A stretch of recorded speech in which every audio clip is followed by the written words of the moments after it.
जय जगन्नाथ। आज आमर गोटे नुआ रेसिपी हम मंडा पिठा। तो आपण मैंने देखिए आज केमती मंडा पिठा कराऊँगी। आम दी माणे चाउल रे 2 कंसा पानी दबा तापर ताको एबे गैस रे बसेबा। स्वाद अनुसार किसी से लुण दबा पानी को भल भाव में फुटवा चीनी दबा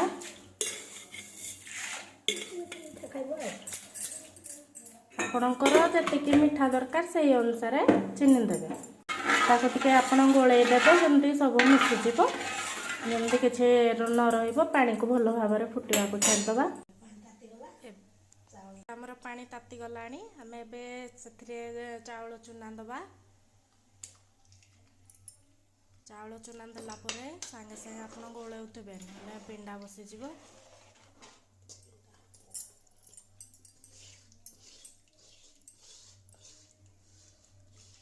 भलरे आप गोलेबे जमती बिंडा न हुए।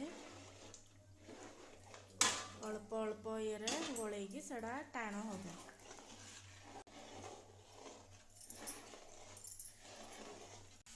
देखंतु जंतुणी को एमती भाव में गोलैकी ये करेंगे बेसी भी टाण करबानी।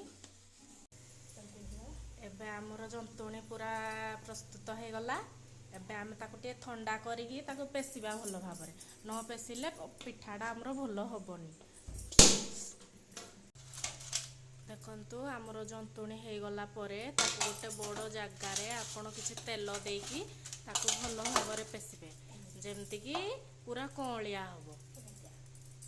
देखंतु एमिदी गोल गोल गोल गोल करिकी ताको आपण ये करिवे हाथ रे किसी पानी दौथिबे नले किसी तेल देले भी चलिबो। एमती गोल करिवे माँ एबे करूचंती। देखंतु पोर देवे भितरे एमती करिवे।